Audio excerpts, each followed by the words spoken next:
The Good Lion.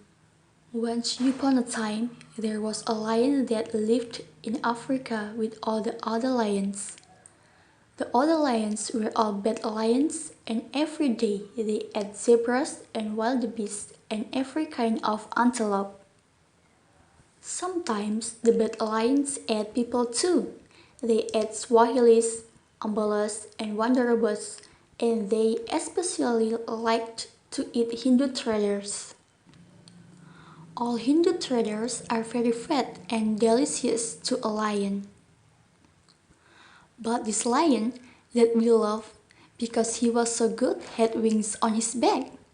Because he had wings on his back, the other lions all made fun of him. Look at him, with the wings on his back, they would say, and then they would all roar with laughter. Look at what he eats, they would say, because the good lion only ate pasta and scampi because he was so good. The bad lions would roar with laughter and eat another Hindu trader, and their wives would drink his blood, going lap, lap, lap with their tongues like big cats.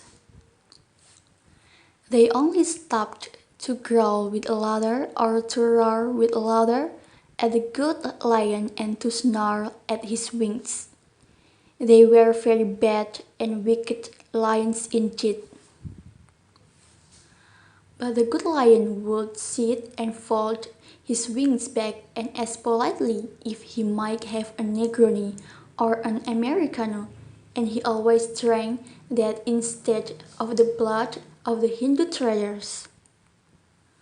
One day, he refused to eat egg masai kettle and only ate some chocolately and drank a glass of pomodoro. This made the wicked lions very angry, and one of the lionesses, who was the wickedest of them all and could never get the blood of Hindu traders off her whiskers even when she rubbed her face in the grass, said, "Who are you that you think you are so much better than we are? Where do you come from, you pasta-eating lion? What are you doing here anyway?" She growled at him, and they all roared without laughter.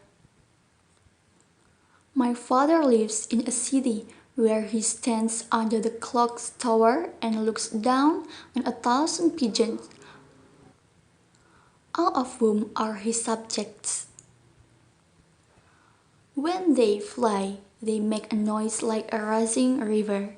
There are more palaces in my father's city than in all of Africa, and they have 4 great bronze horses that face him, and they all have one foot in the air because they fear him. In my father's city, men go on foot or in boots on a real horse would enter the city for fear of my father. Your father was a griffin, the wicked lioness said, licking her whiskers. You are a liar, one of the wicked lions said. There is no such city. Pass me a piece of Hindu trader, another very wicked lion said. This Masai cattle is too newly killed.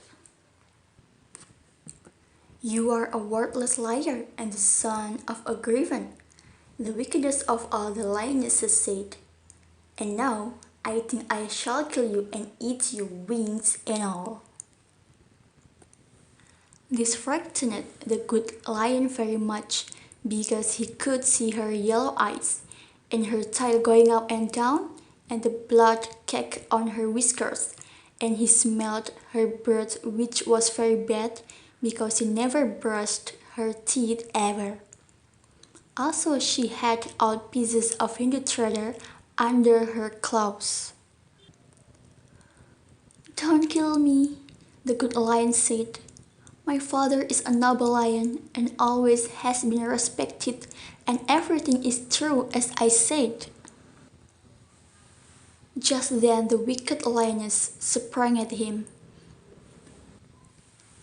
But he rose into the air on his wings and circled the group of wicked lions once, with them all roaring and looking at him. He looked down and thought, "What savages these lions are!" He circled them once more to make them roar more loudly. Then he swooped low so he could look at the eyes of the wicked lioness, who rose on her hind legs to try and catch him. But she missed him with her claws. "Adios," he said. For he spoke beautiful Spanish, being a lion of culture. "Au revoir," he called to them in his exemplary French. They all roared and growled in African lion dialect. Then the good lion circled higher and higher and set his course for Venice. He alighted in the piazza and everyone was delighted to see him. He flew up for a moment and kissed his father on both cheeks and saw the horses still had their fill up and the basilica looked more beautiful than a soap bubble. The campanile was in place and the pigeons were going to their nests for the evening. "How is Africa?" his father said. "Very savage, father," the good lion replied. "We have night lighting here now," his father said. "So I see," the good lion answered like a dutiful son. "It bothers my eyes a little," his father confided to him. "Where are you going now, my son?" "To Harrisburg," the good lion said.